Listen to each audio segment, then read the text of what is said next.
Ooh, Ooh, yeah, I know, right? here we are, man. Here we are. Yet another episode of the macro perspective. Man, it's been an awesome 3 years, man. We're over 3 years now. Episode 200.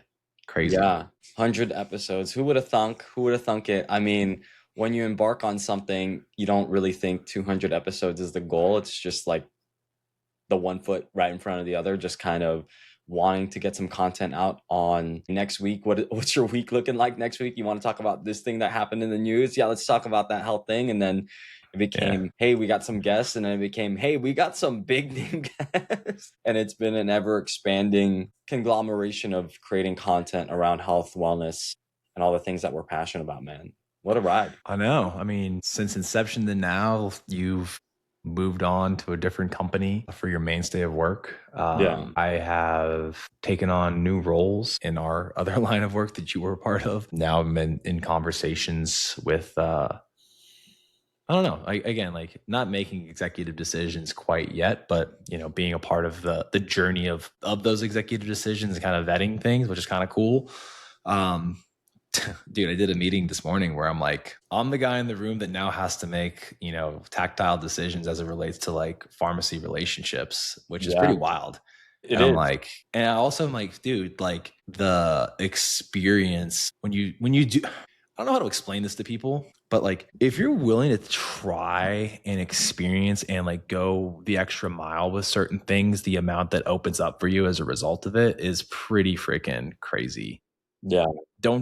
Be willing to do extra work and then ask like for the ask of maybe additional compensation in the future. Yeah. But if you're willing to just kind of step into those roles and give it time and let it mature, the amount of like knowledge that you can, you know, gain from like kind of a growth mindset is crazy, you know? Yeah. I was reflecting on that literally as we're in the call. I'm like, damn, I kind of sound like I know what I'm talking about at this point.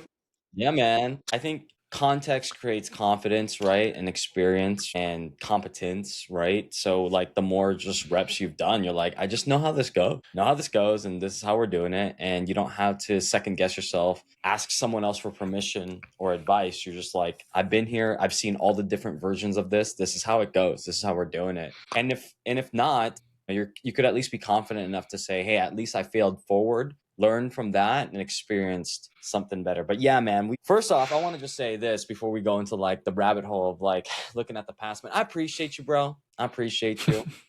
Much love. Seriously, like the conversations we've had they're just genuine, authentic, and the relationship we built has just been deeper than just this podcast. Like you've become one of my best friends. You've also been part of my wedding, and I go to you for advice, and obviously we work together in the same field, but it's crazy what we've built out. And yeah, man, what have been some of your key moments in the pod, maybe some key podcast moments that you've liked, thoughts, and maybe guests, and we can kind of go down that rabbit hole, dude. You know what's funny is that I was reflecting on this with, was it Bonnie yesterday or the other day? I was like, I didn't realize how much like public speaking was something I really wanted to work on.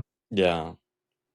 Until I went back and I'm like, dude, my first taste of public speaking was my valedictorian speech. And that rush and trying to think about all the right things on how to be a good communicator and like be whimsical and funny and really everything that really encompasses that all started at that moment. Yeah. And it's so, you know, I think it's just so like pushed down like mentally because like no one likes watching themselves after you've communicated something. It's really, I think people that probably are the best communicators likely can go back and rewatch stuff that they've created and try to get better with it. Yeah. But I've always found it awkward when I would go back and my mom would like put on the speech and she's like, but it was like really good. You worked really hard on that. And I was like, I wrote that shit without AI too, man. Like, you know, pop culture references, you name it. Yeah. You know, no prompt that didn't exist. You know, The Hangover was a big movie 15 years ago at the time, right? Yeah. And so I remember really kind of like tapping into that because like obviously I'm in Las Vegas and, you know, started off with, so how about that ride in?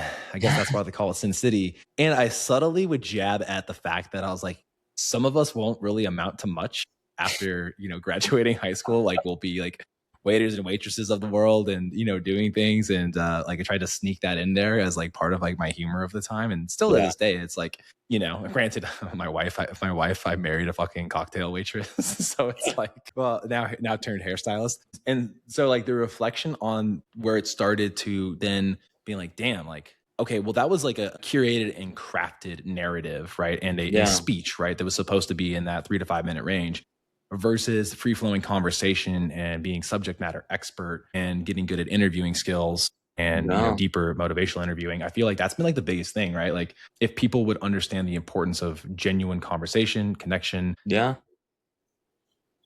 I mean, man, like I feel like it's a part of like, it's a Sudoku puzzle. It's a puzzle in its own way, like trying to piece together the right words and verbiage to hopefully draw people in being a storyteller. Yeah. 100%. I love that. Yeah. Being a valedictorian and then like now this concise speech. And then now you're just like free flowing. I mean, a lot of our stuff was pretty free flowing. We had some ideas. I mean, I remember the first 20 episodes of our podcast being primarily like, we set up a thing like who's the person of the week, what's the fitness or health trend, and then like this, and then we somehow got guests, and then we just started throwing Hail Marys, and apparently we scored.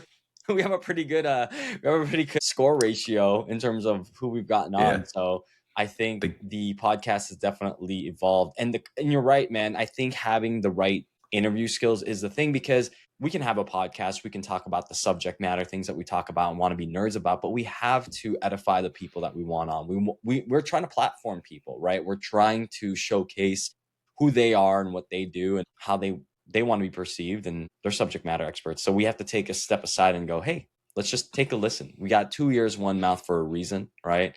We could listen, we could ask the right questions, we could tailor the conversation. And we only got like an hour with these folks. And it's quite interesting what this has evolved to. So I love that, your journey. I mean, I know my journey is I like speaking, I like talking. I think I won my wife over with an obesity speech back in freshman year of college. So that definitely runs. But I think at some point some of it's performative. I think these podcasts are more authentic and genuine, and it's less performative, meaning like I'm not trying to check myself. I'm not trying to check the script. I'm not trying to go back and rough and create an edit in the real time. It's just off the riff. And I think that in itself is a skill. And I think we gained a lot there, being able to riff in the moment, say something actually phenomenal and not just something with any lack of substance. And I think we've done a great job because we've just spent so much time going into hard conversations, you know? Yeah. And I think to use like kind of like the words of the month or week, like the AI slop that's kind of permeated culture, more people are dying for more human authenticity. And so again, it's like almost like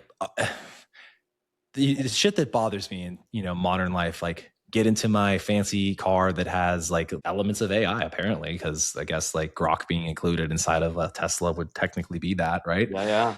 And it's like, you're going here and this is like, you know, this is the route you normally take. I was like, nah, fuck that. I'm gonna go against the grain. Like, you don't know me, Grok. Like, you know, granted it's like a predictive trend and there's only so many ways I can actually get to work. Right. Yeah. But like, it's like, and then you're like, well, yeah, I want to go the most efficient way. If I could shave off 5 minutes, I'll do that. Right. Yeah. And so like, but that's authentically me. Is like, as much as I love technology, computers, what it allows for like creativity. I also recognize that like, you know, as humans, we're going to look for the paths of least resistance. And, you know, that's why working on this skill and it being a longer format, I think is, I mean, man, like, again, going back and thinking about the guests that we've had on and ones you've swung for, people that have said no, that like, it's like, all right, cool, but it's not a no forever. It's just kind of a no for now, right? You got to get a bigger audience. And, you know, maybe we are at the point where there are people listening where I was when I was listening to some of those other podcasts that are now ranked in the top 10 in the world. Oh, yeah. You know, it's like, man, you know, even if we never do catch the break, like that's irrelevant. I think we've both kind of identified that that's not what this is. I feel like we've been doing this podcasting enough and we love podcasts so much that we've seen podcasts that are new, that are way overly produced or properly produced, where they've got the cuts, they've got the edits, they've got the team, they've got the setting, they're in person, right? They could fly people and their guests in. And we try to do a little bit of that. And we kind of realize like, it's just not authentically us. Like We can make it work like this because you're in Vegas, I'm in LA. The guests that we have are worldwide. And if they could do an hour with us on a random Tuesday, we're going to take that random Tuesday. It's not going to be an overly produced thing. The Wi-Fi might crash. We've had episodes where it's cutting in and out. But guess what? The context and the content is world renowned. Did it look great in a studio? Absolutely not. Is it going to change some lives? Probably.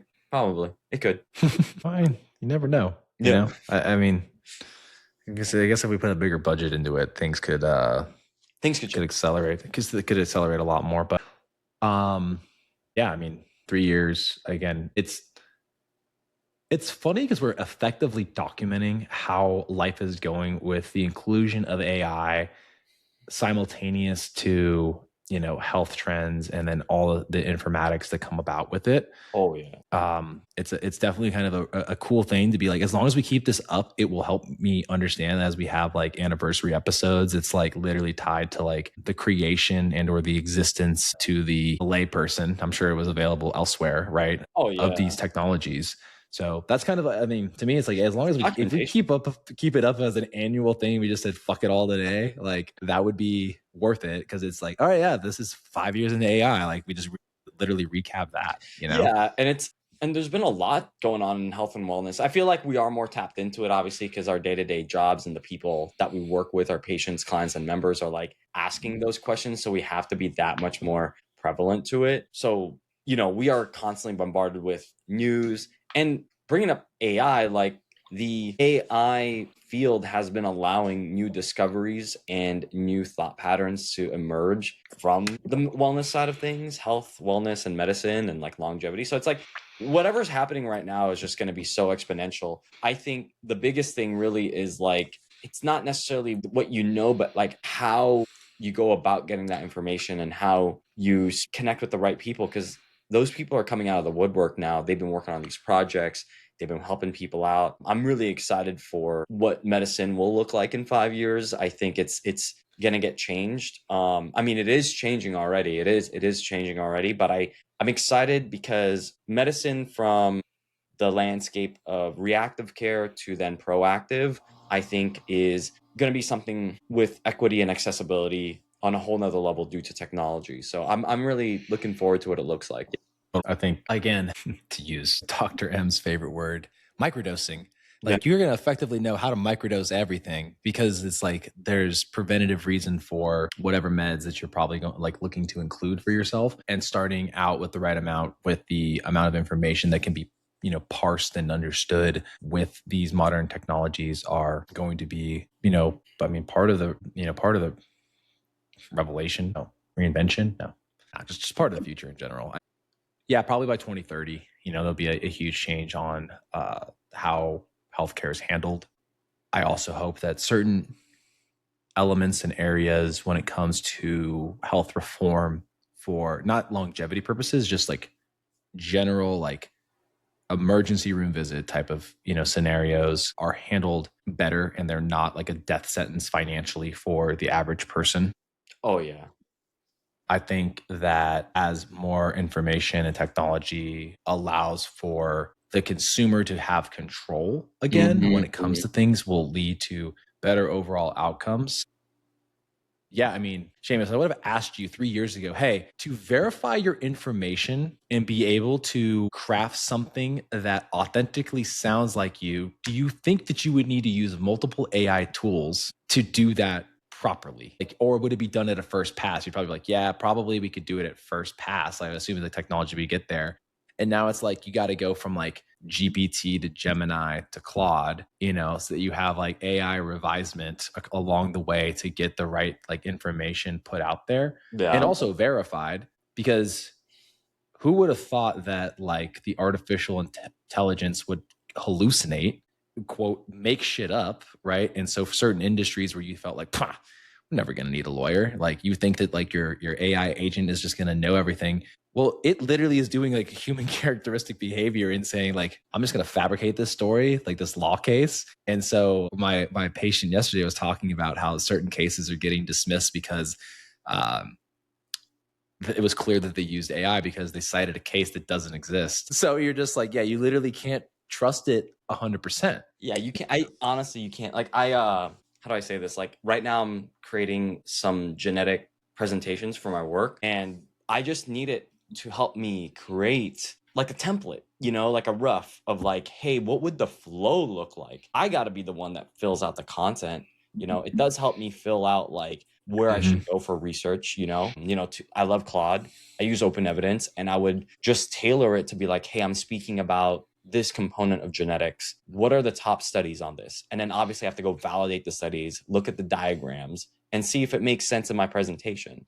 I still got to go do that work, but it definitely cuts out on the anxiety, I would say, of like, how do I even go about this, right? It kind of gives you like a framework. This is how you should speak about it. This is what would make sense logically and like a template, and then you would just start filling that out. So I think in terms of like as a non-starter or like a starter, it's easier to start as opposed to figuring out your formatting and then figuring out the content. Like, I'll figure out the content, help me out with the format. I think that's the important thing. I think if you're doing things that are going to change someone's life, like being a lawyer and like a life sentence for someone, you probably hope that the person, the human component, is using AI as a co-pilot, not the end all. Yeah, totally. I mean, I like what you said there. Like the projects that it allows you to kind of go into and understand, especially when there's like a little bit of pressure with it, and then how to verify it. Like, because I know these things, like I'll just use taxes as an example because I haven't finished mine and I've been using it a little bit. Yeah. I'm like, I don't know if I trust, because I've used a couple other instances with it where it's in the spreadsheet and I was like, I want the summation of these things. Very simple. I could just go in and be like, sum equals blah, drag and drop of this things, right? Yeah. But I'm like, okay, this tool is supposed to make my life easier in the future. So let me just see what I can do with like how I'm going to ask the questions, right? Hey, I've tagged all these things with their categories. I want the summation of the category, right? And then I want another subtable or pivot table essentially. So I can see this information easier, using multiple cards for business equals like, got to go in, classify, do all this stuff, right? And I was like, okay, now that I've kind of vetted it and I know how to ask the question and it can do it. I double checked it with like, the summation function, with like the manual entry. I'm like, man, this is a game changer, right? Like me learning how to stepwise into this same thing that I've done for the last however many years, right? Since having my own business, right? I'm now going to effectively remove so much time in the future because now I know how to go ahead and prompt. And I'm sure a year from now, it'll get even better as I'm building these spreadsheets out, right? Yeah. But the thing, and this was literally like right before this, I was tutoring math, and he's like, man, you finally gave me a useful reason behind why I would learn this math. And I was like, yeah, like it may not seem like you need this stuff, but here's what it applies to. And ultimately, the biggest thing that you need to understand is how you would want to create your own algorithms and thought process and logic to get you to a right answer, right? And that is quite literally why you go through math in K through 12, right? It is more of the understanding and the creative thinking now, because they really try to fucking cram that down your brain without teaching you an algorithm to at least go back to check your work, which is beyond me. Because like, hey, if all else fails, let me use this thing that I know can get me to the right answer. But I want to investigate learning later, right? And I'm like, that's why I keep a pulse on that, because it helps with, really it's this, right? Like how to articulate something concisely. We want to use the right language. We want to say something that would allow for individuals to hopefully not think that we're using too much jargon, though the jargon is important to understand these things, right? Like point in case, like I love Zach. I'm gonna use Zach as an example here, right? And he was like, fundamentally, it's an ATP issue when it comes to like energy versus calories when it comes to human biology. Adenosine triphosphate for everyone listening, by the way. And I was like, okay, that may or may not be true, right? At the level of, cell energy, right? And I'm going to tell you this as a nutrition coach and not someone that's what would I be? A biochemical, a biochemistry specialist. Yeah, right. Or what? Anything biology related. That, while it's important to understand it, maybe as you get further along, just for your own like knowledge is not going to lead to any practical applications as it pertains to food. Oh, yeah. Whereas at least calories, while they may be flawed, are going to allow for you to try to create and track and make decisions that would allow for your body to make the necessary changes that you are looking for, right? So that to me is always the most important thing. Why are you collecting anything if it's not going to lead to any changes? Right? And that's why I was asking you yesterday about my wife, right? I was like, hey, what should I do that would elicit the change for her gut health? Yeah. And is it the actual like paying the piper for this thing that then leads to a gut health protocol that would ultimately lead to hopefully her feeling better and correcting something that's been kind of an ongoing issue, right?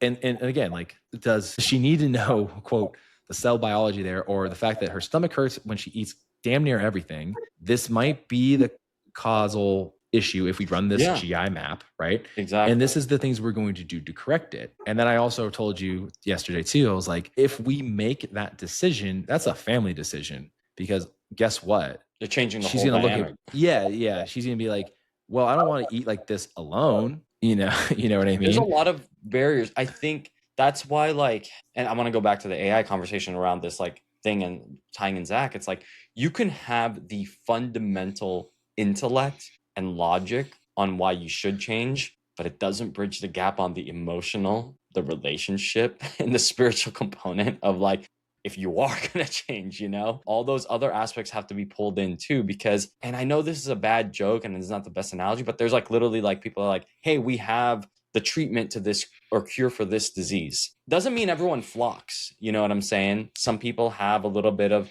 a wariness, skepticism, or they just don't trust you. They don't know you. And that's why, like, even though you may have the facts, that may not be something that someone willing to try. And I think with your wife, for example, you might have to go about it in a different way, right? You can show her all the facts. She's like, I don't care about the facts. I don't care about the facts. I just want the solution. I care about the solution, or I care about like how this is going to affect my relationships, or like, what am I going to do day to day? Is this going to make my life harder or easier? And it's I think that is what we do as coaches. That's what we do in this podcast. We go through conversations and we try to poke holes in multiple ways on a subject. Yeah, it's fun. It's fun to poke holes. And I think ultimately, like, the job of a coach is really more about getting people to take action and eventually creating a level of autonomy in the future so that they can continue to live their best life, right? Yeah. Again, I feel like I've revamped a coaching model where, now instead of me worrying about one-on-one coaching people, I coach them through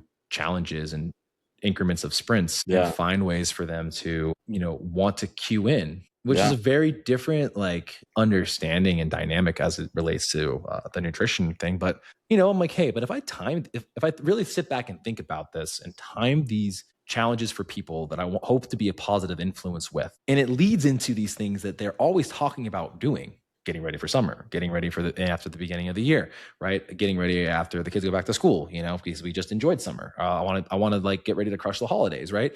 To me, I'm like, it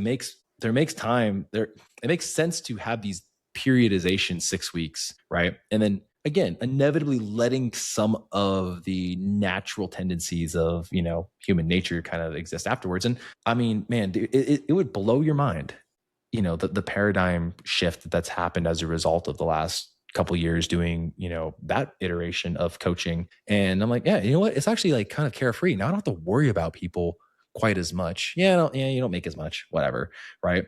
But I mean, the impact that you're, creating long-term as a result of these things is pretty freaking sweet, man. And I know you guys, you've even talked about like over at Jevity, right? Like, you're like, hey, like the initial thought was that, I don't know, like, did you say something like you went from like, we really thought quarterly labs were the way to go, and then you realize maybe semi-annual actually makes more sense? Is that something I kind of heard us talking about yesterday? Or is is your offer still just every 3? I think it was more about the meetings. I think we were trying to really lower the resistance of, not the resistance, I mean the time frame that someone signs up, does their labs, and meets with somebody. And the problem that we were running into was we have so many signups that people don't, we're a year into the business, but like at the beginning of the business, they were saying like it would take months maybe for someone to finally meet with somebody because the calendar was just that booked, right? Even if they were doing like 10 calls per day. So the problem was a delivery problem, right? So we fixed that up. And instead of delivering in a call, we deliver everything beforehand. So people can literally do their blood work. As soon as it's analyzed and it's on my desk, I can send back a whole thing about you with the person's insights, not just AI, not just algorithm. No, you're doing an async. You're using your tools to help understand that, and then give the human touch to it, and then that way, like once you receive this information, it's like, hey, there is like Seamus is like my coach right now. Cool, like I can digest this a little bit, and I don't feel as bad necessarily that like I have a little bit of a delay before I can kind of get on his calendar to exactly. And now they got on the call, and it's like maybe 2 weeks now because we have enough infrastructure and we have the team, and that way like a lot of people take up the call, some people don't, and the great thing is that call is there for them. Instead of spending time educating on their labs, we're actually getting to this component, the behavior change. Okay, what do you want to do about it? What are the 1, 2, 3 and things that you are willing and able to do in this season of your life? And to say that labs are going to be every 6 months, but there is an option to do every 3 months. And the reason we would do 3 months is more specialized testing in terms of just a few markers as opposed to the whole panel again. So you would do like specialty, like, on the arm, just check it. And the cool thing about that is like, if someone has a specific thing they're trying to optimize for, they don't have to spend that same amount of money to check that specific marker, whether it be like 5 to 10 as opposed to 100 plus. And I think that's really powerful because instead of doing these big check-ins every 90 days, you kind of have a little bit of less like pressure to perform at like this super high level across the board. You're just like, hey, I'm working on this one thing. That's it. I'll see you in 90 days. There you go.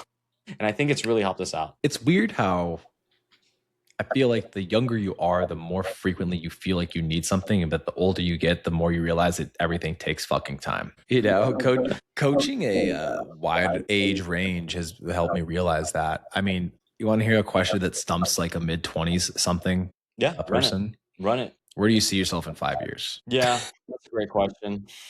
My client goes like, Margaux, did you just ask a 24-year-old like where I'm going to be when I'm 29? Like I'm barely started adulting. And I was like, okay, fair. Let's move it down. What about 3? And she's like, that's still too far. What about 1? Okay. And then that led into the question, because she's a Viva for Vegas Golden Knights. It's like, do you see yourself doing that next year? Because if so, that influences the nutrition and, your dancing and all the skill sets that you have sustained up to this point. Or is it you kind of switching gears and moving into more of this like travel leg and focusing on your career, which in turn means that like you can do more of the training that you really do truly enjoy? Because she's currently battling an instance where she's like, man, I'm putting on good muscle when I'm training, but too much. And I was like, quote unquote, too much, right? Like, and that's a subjective thing, right? Like because of her peers and the body composition that she has to, portray to, the people that are a part of her team / the outside influences of those going to the games, right? Everything there, she's like, I'm putting on size, like in my shoulders and my arms, my back, and like the upper body at a level that is awesome. Like it's great, but it's not great for this. And I was like, damn, I was like, all right, like this is a fascinating thing, but like, it's almost a sports specific case of like how you go about like actually doing a training plan for somebody, which I was like, and again, I was like, well, you're in that for another year. So we need to figure out what the fuck we're doing to help you like enjoy what you're doing training wise, but also not get too big. Right. Yeah, that makes sense. That's a great question. I think that question is pretty loaded for some people. You have to be in a certain season of life to really look out that far. I mean, we should ask that question. Let's just ask that question for us. I mean, that's what I was about to say. I was like, hey, Seamus, where do you see yourself in 5 years now that we've been doing this podcast for over 3 and we're at episode 200? First off, I think we should still be doing this over the next 5 years. No pressure. I think it keeps us committed to we'd be at like 1K episodes. You think we in the next 5 years we can get to 1K? Dude, yeah. I mean, the pressure that we put on ourselves is, first off, like we just genuinely connect like on a week-to-week basis anyways. So it's not like there's any pressure to do that, right? Mm-hmm. But I mean, if we're trying to go for a number, I think that puts negative, in my opinion, that puts like an odd type of pressure, like get to 1,000. If you get to 1,000, then you're kind of putting out content that isn't authentic.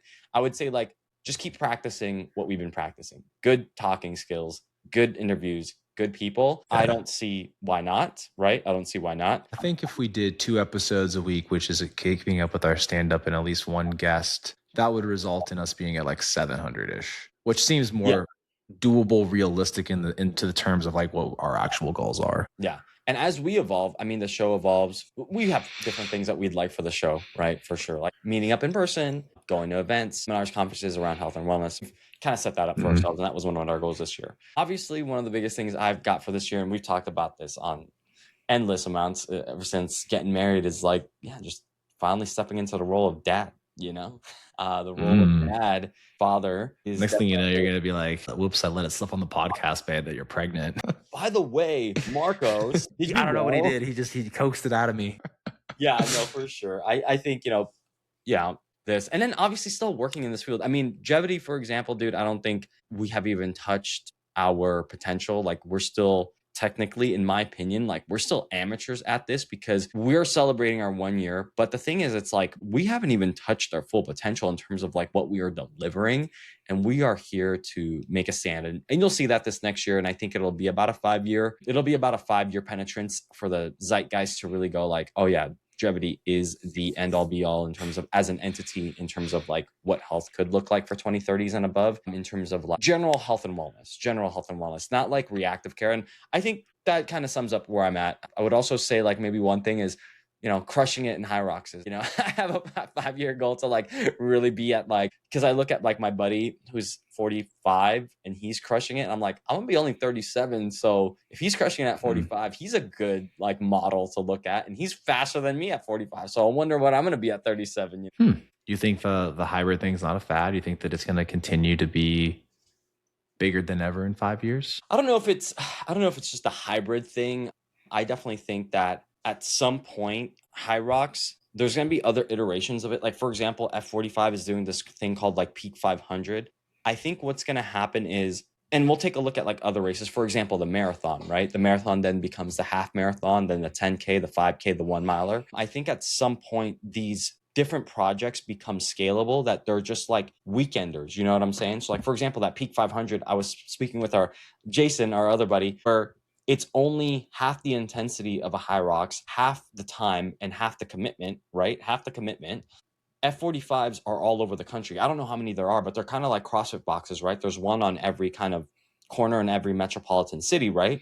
So when you think about it, a lot of people do like couch to 5K type of things. And then that's what gets them excited about being in a funnel for doing a marathon or an ultra or something that's super like elite, right? Well, the high rocks is semi elite, because it is a commitment, you got to commit to it, right? For most people. But if there's things that are in the hybrid space that come out of it that are like mini high rocks, these Peak 500s, I think what's going to happen is you're going to find yourself having more weekend type of events that are more welcoming and more friendly. And that's why it's going to stick around. Not because it's this elite race, Margaux, but it's this thing that creates community and creates welcome and creates belonging, as opposed to, oh, you're not an elite, don't even try. I got it. Yeah. I mean, I guess I'm removed now that I'm like, is it almost like a decade really removed from wanting to compete, like get to the next level? I don't know. I think I think that your priorities will shift as you get to becoming a father. Oh yeah. And it will probably happen at year 5. Like you probably like I'm dead ass serious. I think that it might just happen as your ability to train does get a little bit more difficult with a newborn. And that's just being real, right? Like, and then if there's more in the equation, right? Literally like the fact that my kids are like both going to be in school in 5 months from now, right? At the same time, same drop off, right? Like that eases a level of burden mentally, and like, that thinking about like, where is my daughter going today before she goes to her pre-K program, Yeah. You know what I mean? So like once you get into that, I think then it opens back up, and you probably will be, your buddy that's 45, like that's probably like the actual right age of like, peaking. All right, my kids are like, I'm doing it with them. You know what I mean? Like I'm doing stuff like along with them as they're, approaching whatever 10 and 12 or whatever. I don't know how many you plan on having, but then you're just like, yeah, like now I'm fucking fit 45, and these whatever that new iteration is will be more appealing, because I mean, even as it is right now, it's like, why am I sticking to more of like traditional go in and train at 5 a.m.? Like, basically it's like warm up, basically train for an hour. Some days it's longer walks depending on like, weekends with partners showing up and not. Yeah. But even today, I was like, dude, I only got an hour in me. I got done with an hour. I'm like, I'm cooked, done. Like old maybe like, bro, you freaking like multiple plates on a front squat, and I literally just my first thought was like, yeah, fuck that. I just saw that post and I was like, I'm done. I didn't want to look at this nasty ass 10 by 10 squat he just did or whatever, 5 by 10. I don't know. Yeah, I'm trying to push the intensity. Obviously, I mean, relative intensity. Like, is there more in the tank? Probably, but like, I'm like, oh, my knee doesn't feel that great, or this doesn't, and I just kind of observe that now. Yeah. And again, like you say, like, where do I want to be in 5 years? I mean, I'd like to still be pushing good weight, relatively injury free. Oh yeah. I want to keep in, whatever sport it is that my son is doing, I'm doing it along with them at the adult league level. Again, just, cool. Beer league stuff, whatever. I feel like there's a lot of fun. It gives me perspective. It helps me understand even coaching the athletes better, because it's like you understand the physical performance and demands of certain sports, but nothing really tells you how demanding it is until you're like, I'm in decent shape, but I'm fucking exhausted after I get out of an indoor soccer, Yeah. Like, what is that? And I'm like, wait a minute, hold on. Some of these kids are playing weekend tournaments like every weekend, and they're playing multiple games, and they're a defensive mid or a midfielder, and they never come off the field in 90 minutes. What does the nutrition look like for those individuals, right? Yeah. Right? Like what you talking about, like you got that dog on the team, bro, for like, you know what I mean? But like, I was like, yeah, like, maybe they don't need as many calories. I'm thinking, maybe the timing, whatever. And then I'm like, nah, dude, like I legitimately think that like the hardest workout I've done, here recently is running fucking sprints on the indoor soccer field. Yeah, I gotta get on that soccer, man. play that in addition to trying to do some assault bike sprints, bro. Like, God, game over. Like you don't even, again, you want to talk about the longevity hack, right? Is again, resistance train, find a sport that has relative intensity that you can play at a high level or with high intensity, but keep it safe, right? Going back to our episode with, can't remember his name, Mike, right? Yeah. Was it Mike? Yeah. Yeah. He's like, at what point are you like an adult athlete or whatever? He says, like, as soon as you have a job, he's like, that's what classifies it, right? Yeah. I was like, all right, yeah, like you run a little sprint here and there, you try to get back on D. You don't have to like try to like floor it and get there and try to save everything. Yeah. But yeah, like I'll be interested to see as that develops. Yeah, that'd be cool to see, because like you're not just stepping into a sport now without any inexperience. I mean, that's where like the first thought that comes into my head is like, if someone does a sport at 45 but has not trained, they're getting hurt, But if you're 32, your age, like 31, 32, and you're doing a sport and then you are at 45, right? It's like, dude, you've had 13, 15 years of callousing and tempering the body to that sport or the thing that your kid is doing. So it's like, he's doing baseball, I'm doing baseball with him. I'm doing soccer with him, I'm doing soccer. So it's like, you're never out of the loop, so that like when you pick up something, you can always pick up something without any kind of like resistance. You know what I'm saying? Yeah. And I think like just have to, you additionally have to understand like the resilience of your body. Oh, yeah. Right. Like, so I played last night, going to the gym this morning, and I'm like, okay, like, twisting, moving. I'm like, my low back does not feel 100. I'm like, good thing I'm doing deadlifts today, because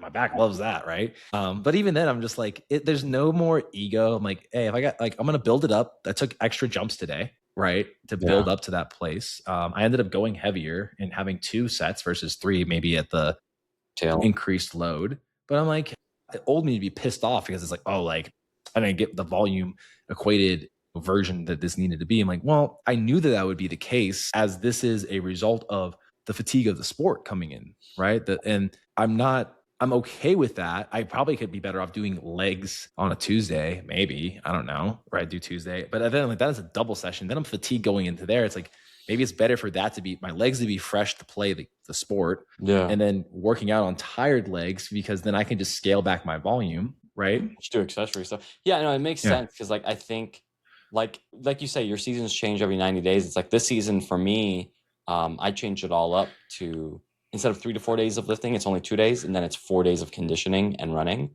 Technically almost like 7 sessions per week. And it's like, everything's changed up, and like the fatigue is much different because like I was so used to lifting, but now I'm not. I'm doing more of the conditioning and running, and it's like, yeah, you're just changing it up. And then you have to realize like how to manage your fatigue. And kind of like what Mike was saying, like, how do I know you're an athlete? Is because you're going into a workout, but you leave your ego at the door. Because if you feel something, like you said, your knees or your back, and you're like, I got to make money today. I don't need to prove this number today. I don't got to hit this number. Nah, it's okay. I'll hit it next time. I think it makes you realize like what it means to be an adult athlete. Yeah. Like, I mean, I've seen multiple people take a little spill, you know, or land a little awkwardly, and they excuse themselves for the rest of the time on the game because they're like, I got to go make fucking money. And I'm like, and it didn't even. And here's the thing, it didn't even look that bad. You know, yesterday it was like he went up, landed. I didn't even see it land awkwardly. You know, it wasn't like there wasn't even a collision. He's just like, oh, my knee. He's had like this one guy has like a little bit of a knee issue. He walked off and he's like, yep, that's it for me today. You know. And again, cool. It's like it sucks because the dude's good. You know what I mean? Like, I'm like, great. Like me trying to pick up slack. Like I'm not shit.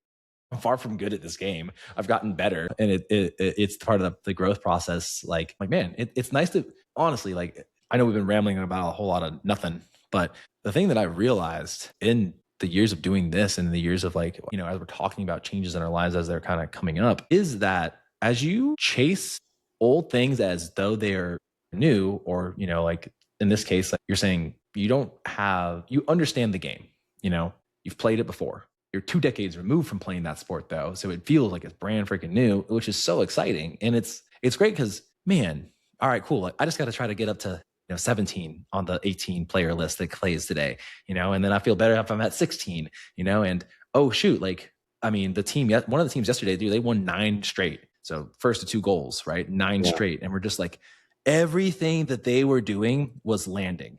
I played goalie for like the last game. I'm like, fuck, great, this sucks. And no one went and covered the guy like right in front of the goal. I was like, okay, defensive blunder. He just chipped it over off his back heel, like over my head. It just floated over. I'm like, hopefully it hits out. I couldn't touch it. Went right in. I'm just like, and this has been the story of today, right? And I was like, man, but all those instances as you're playing that sport and your reaction time and you're observing it, I think there's something there. And plus there's obviously like that kind of communal bonding with other individuals, right? Yeah. That obviously, and again, they're probably blowing a little smoke. They're like, Margaux's probably like, he's actually trash. I'm like, whatever. Like they're like, you're getting better though. And it's like, yeah, like I feel as though I am, but I'm watching these other people. I'm like, man, I would just love to be able to have a first touch like that. Yeah. And it's so invigorating because everything else that you and I have done, there's a lot of repetition, right? So it's a lot of repetition. Yeah, there's not a lot of like feedback and real time like nuance and like actual novelty, bro. And novelty and like, oh, that was a different play, even though it was. Yeah, it's like we're lifting up and down, go up and down. It's the same weight from last week. I don't know. Oh, you're running a little bit faster this week. Okay, cool. Like, there's not enough like places to like run that novelty, I left yesterday's session saying, I'm just take the fucking lifting weights, bro. That's way easier. It's more my jam. And they're like, oh, everybody laughed. I'm like, nah, I'm messing. But it doesn't. That's the biggest thing, right? In order for you to make longevity be the thing that you're going to focus on, the longevity of longevity is novelty. Novelty, enjoyment, community, people. Yeah. I feel like those are the things. Enjoyment. I feel like they get forgotten. I feel that we live in a space, and I think this is what I love about our podcast too. If you really come to our podcast, like we could talk the protocols, okay? We could talk the science. It's what we freaking do. We do performance diagnostics and we do these things day to day with the people that we work with. Like we're experts in that space. But the problem with that, and I think the problem with that is people protocol chase. You know what I'm saying? They chase data and they chase the data for the data's sake as opposed to like, well, what is really the thing that you're trying to do? You're trying to enjoy it, right? Instead of chasing markers and like those are cool. Like at the beginning, maybe that's great, but truly, if the longevity is this novelty and enjoyment, like what is really the thing that you're going to be sustaining and enjoying 5 years from now? And is not something you need to hyper optimize for, or something that you need to like, completely change your whole life for, and doesn't fit any other paradigm, right? And I've seen that in the quantified self movement where people are like, oh, this is how I live. And it's like, yeah, I love that. But are you enjoying it? Are you actually living? And are you actually like And some people can argue that they are, and they might be, but truly, like across the board, like what is the true practical takeaways? Like, yeah, go enjoy it, have a little novelty, and that's what's going to keep you sticking to the path. 100%. I mean, I look at some of our newer initiated people, you know, in their longevity, like care plan, and I see how militant they have become. And I think the best tweet I have ever seen when it came to the quantified self was, you first just start doing the thing, and then you realize you recognize you need to quantify it. Step 2 is, or you know, your first wearable, right? Insert whatever it is, Apple Watch, right? Then you move up and upgrade to Garmin. Then you say Aura, then you say Whoop. And then when you finally transcend it all, you're back to wearing nothing, right? You've then learned that sometimes amidst all this data and quantification, what it taught you, hopefully, is that like, as long as I do these core things, like these things tend to look pretty good. You know, would I love to have more bioinformatics getting run in the background with like a Whoop? Yeah, absolutely. I think it'd be super cool. I think it's a cool experiment. I mean, they just got like a fucking $1 billion valuation or whatever it was, something crazy. Wow. Like kudos to them. Like, you know, and that hopefully then leads to other emerging, very positive tech that, I mean, you know, they get a red light scanning, you know, FDA approved version of the blood pressure and other key metrics that can help people really continue to key in on, you know, a lot of stuff that does truly matter. Yeah. Pair that with something like with you guys or integration with what we do, whatever that might be, you know, we can see a lot more, you know, highly positive outcomes with people. But I don't ever want it to feel like such a lift for, you know, the average person where if they don't feel like this information or that thing is being collected because you can't afford it, you know, you have other things that are higher priority, right? Like I will tell you, don't blue in the face. What I've learned that makes things really easy is I learned how to eat 50 grams of protein 4 to 5 times a day. I learned how to look at my phone and check where my steps are. And I learned that if I have a consistent training plan that I do challenge myself with, and then, you know, seek out more enjoyment with my kids, it's really easy to be at a level that is exceptional relative to the average population. 100%. Yeah. I love what you said there, like accessibility and equity, and without bastardizing that word, because I feel like politics and government and different agendas have kind of hyperjacked that, but like access, being able to do things, equal outcomes would be great. In terms of technology, I think that's what artificial intelligence will do for a lot of this stuff. A lot of data informatics at some point will tell you about you what the key thing you need to do, not the 1,050,000 protocols you need to do, like wake up at this time, do this, like get those things right. Yes, obviously, but like what are the big markers? And then like, what are the big hurdles that you need to get through day to day? And at some point, you know, not micromanage it, but just manage it enough to the point that you're like getting better just a little bit all the time. That's it. I think human beings can make simple things super complex. There came a point where we're talking about wearables, right, Margaux? Well, at some point they already have this, but like there's hoop analyzers, which is actually quite like a great, you know, like thing that you could have in the house because like, you know, everything about yourself. But like, at what point does that really serve a purpose unless you're being super esoteric and you're like, I want to know everything about me? It's like, if you want to know everything about you, just wait another 10 to 15 years. Artificial intelligence will know everything before you even know it about yourself. But don't create a condition where you would effectively cause potential ruminating factors. Exactly, neuroses and stuff like that. The key thing here, and I think I'll leave the audience with this, that they made it this far. Oh yeah. There was an episode that I listened to. Did I talk about this already on another episode, Seamus? Bring it up. Came to like these 4 questions. Bring it up. God, now I need to remember the guy's name, but it's a Jewish name and I can't remember it. 2 seconds. Well, as you find this, I will say some lessons I've learned over the 200. I think some of the lessons I've learned from you is like just patience. Really, truly, like patience. Like not trying to force an outcome, guiding it, but not forcing it.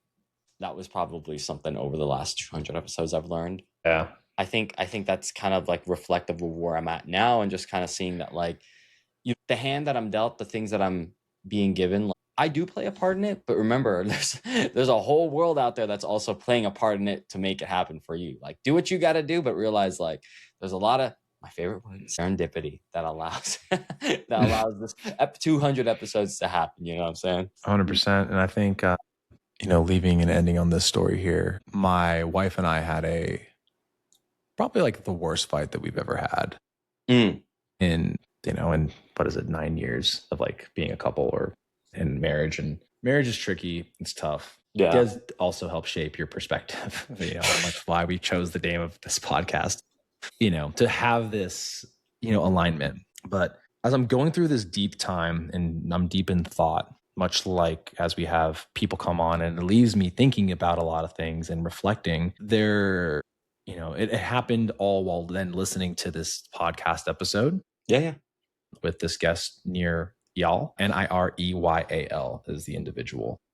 I think I would love to get him on, so we might try it. What's his name? Because near N-I-R and then Eyal, Eyal. I'm probably pronouncing it wrong. So once we get him on, you know, he can correct me. I'm totally fine. I'm a stickler because everybody pronounces my name wrong. Trust. Welcome to the club.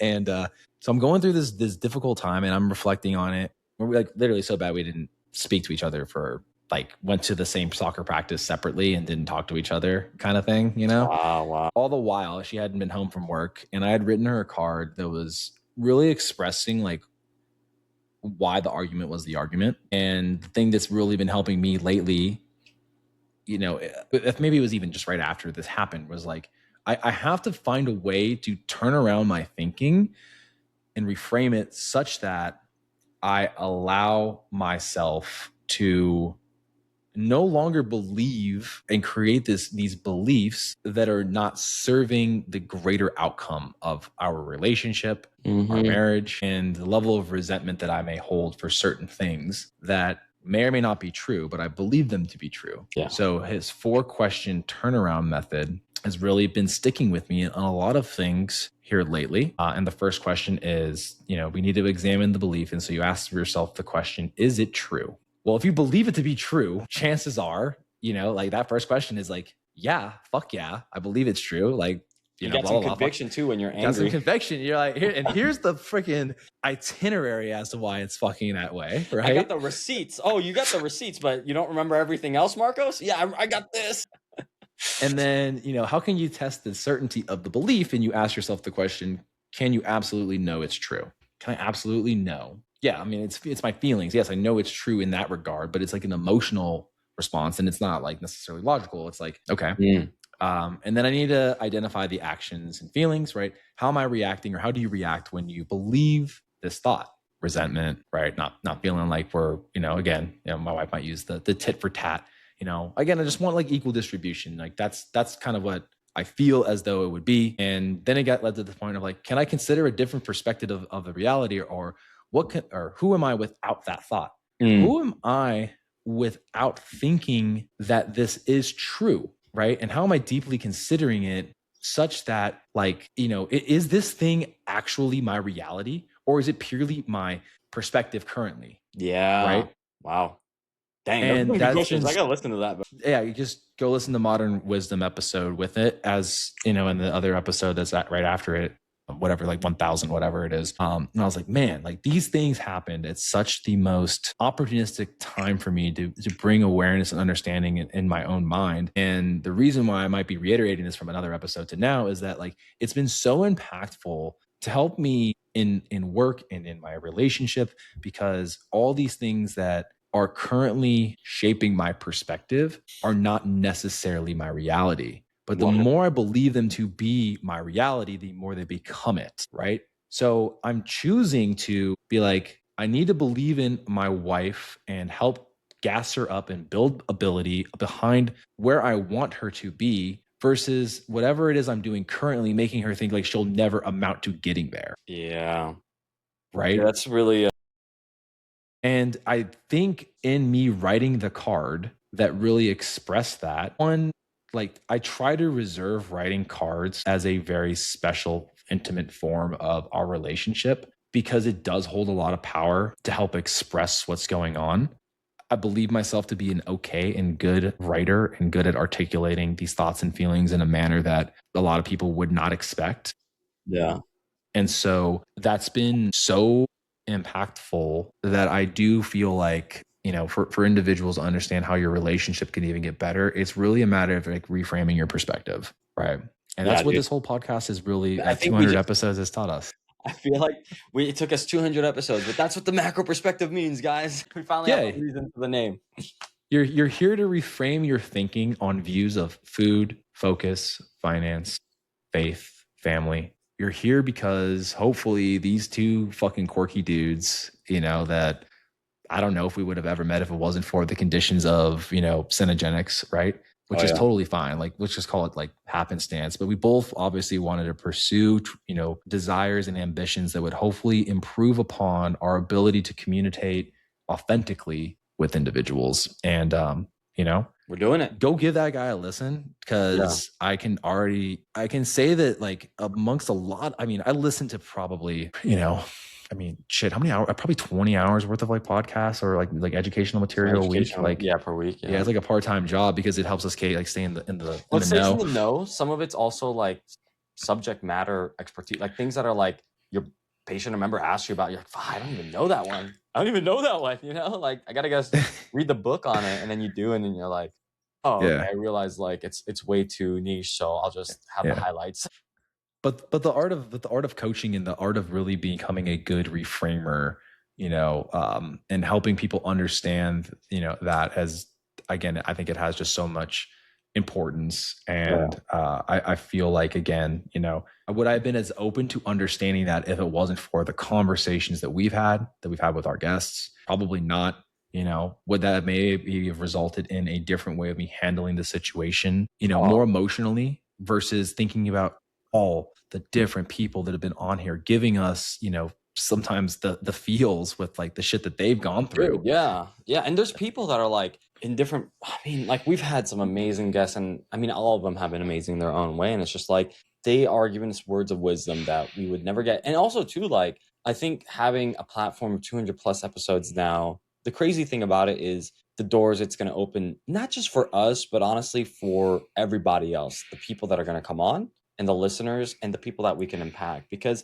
the show's not really for us. I mean, you and I are going to meet every week anyways, you know, but really if you can take an hour of your week and listen to an expert or something that changes your mind about all these components that we talk about on a weekly basis, where will you be? Where will you be? Ask that self, you know, that question, where will you be in 5 years? You know, honestly, if you're making those small trajectories, kind of like what Dr. Ed talks about, like the microdosing of different behaviors all the time, you are going to be better off. Yeah, I really look forward to more, man. I'm seriously like, I'm so proud of us. 200 episodes. It doesn't feel like 200 episodes. I feel like it's just something that we do. You know, I think like sometimes when you get to a moment, you're supposed to feel this like grand entrance and different thing. And it's like, wow. And it's like, no, 200 episodes, just part of our day to day. We're going to keep going now.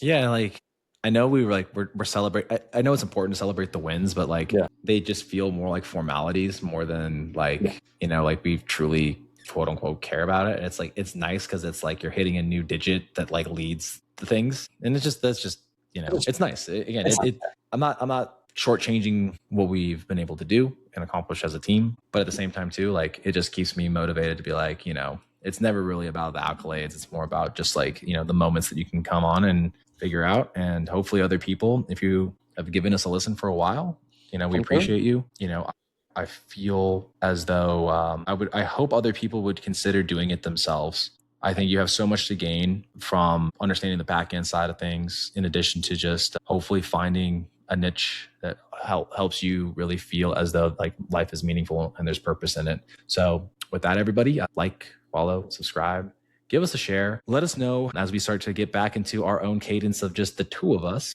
Yeah. What would be good topics? Yeah. How do we bring in some stuff there? Yeah, we're going to go deeper into like our episodes being like just us two. And it's going to be like things that are either, again, relevant to the news of information, things that are coming up. I really feel like, again, health and wellness, medicine in this next 5 years, I feel like every single week there's something to talk about, right, Marcos? There's something that's like completely unbeknownst to us. Like, what are we talking about this week? There's something to talk about. There's something to talk about. There will be, and I don't think it's going to get any boring. I think people are now tuned into their health and wellness a little bit more. And if they're not, they'll find us, and we'll be able to help them out. But hey, dude, proud of us. Appreciate you, Macro Peeps. We are out.